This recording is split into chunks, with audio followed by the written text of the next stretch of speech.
Once upon a midnight dreary, while I pondered weak and weary over many a quaint and curious volume of forgotten lore, while I nodded, nearly napping, suddenly there came a tapping, as of someone gently rapping at my chamber door.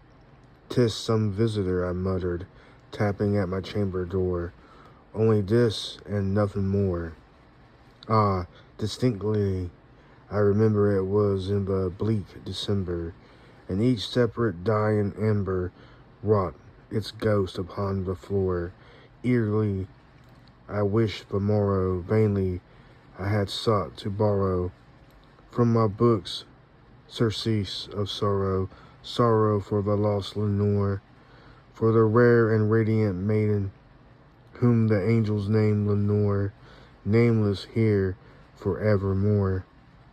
And the silken, sad, uncertain rustling of each purple curtain thrilled me, filled me with fantastic terrors never felt before, so that now, to still the beating of my heart, I stood repeating, "'Tis some visitor, entreating entrance at my chamber door." Some late visitor, entreating entrance at my chamber door. This is it, and nothing more. Presently my soul grew stronger, hesitating, then no longer. "Sir," said I, "or madam, truly your forgiveness I implore. But the fact is I was napping, and so gently you came rapping, and so faintly you came tapping at my chamber door, that I scarce was sure I heard you. Here I opened wide the door, darkness there, and nothing more. Deep into the darkness peering, long I stood there, wondering, fearing, doubting, dreaming dreams no mortal ever dared to dream before. But the silence was unbroken, and the darkness gave no token, and the only word there spoken was the whispered word, Lenore. This I whispered, and an echo murmured back the word Lenore. Merely this and nothing more. Back into the chamber turning, all my soul within me burning. Soon again I heard a tapping, somewhat louder than before. "Surely," said I, "surely that is something at my window. Let me see then what Theret is, and this mystery explore. Let my heart be still a moment, and this mystery explore. 'Tis the wind and nothing more." Open here I flung the shutter, when with many a flirt and flutter in there stepped a stately raven of the saintly days of yore. Not the least obeisance made he, not a minute stopped or stayed he, but with mien of lord or lady perched above my chamber door, perched upon a bust of Pallas, just above my chamber door, perched and sat, and nothing more. Then this ebony bird, beguiling my sad fancy into smiling, by the grave and stern decorum of the countenance it wore, "Though thy chest be shorn and shaven, thou," I said, "art sure no craven, ghastly, grim, and ancient raven, wandering from the nightly shore. Tell me what thy lordly name is on the night's Plutonian shore." Quoth the raven, "Nevermore." Much I marveled this ungainly fowl to hear discourse so plainly, though its answer little meaning, little relevancy bore. For we cannot help agreeing that no living human being ever yet was blessed with seeing bird above his chamber door, bird or beast upon the sculptured bust above his chamber door, with such name as Nevermore.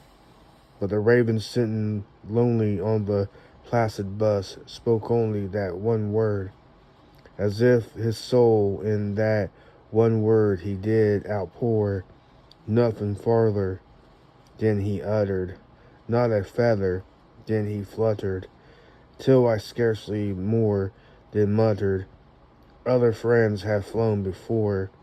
On the morrow he will leave me, as my hopes have flown before. Then the bird said, nevermore, startled at the stillness broken by reply so aptly spoken.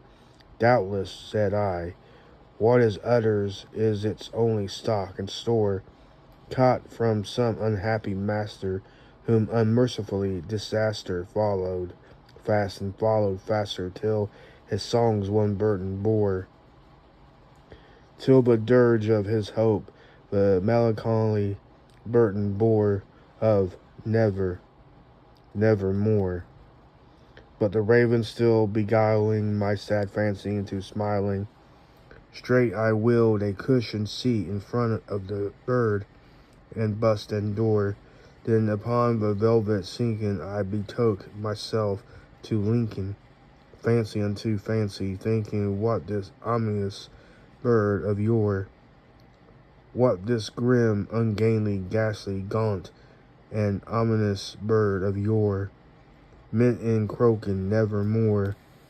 This I sat engaged in guessing, but no syllable expression to the fowl whose fiery eyes now burned into my bosom's core. This and more I sat divining, with my head at ease reclining on the cushion's velvet lining, that the lamplight gloated o'er, but whose velvet violet lining with the lamp lighting gloating over she shall press, nevermore. Then methought the air grew denser, perfume from an unseen censer, swung by seraphim, whose footfalls tinkled on the tufted floor. Wretch, I cried, thy God hath lent thee, by these angels he hath sent thee, respite, and nephtheme from thy memories of Lemoore. Quaff, oh quaff, this kind Nephthys, and forget this lost Lenore. Quoth the raven, nevermore.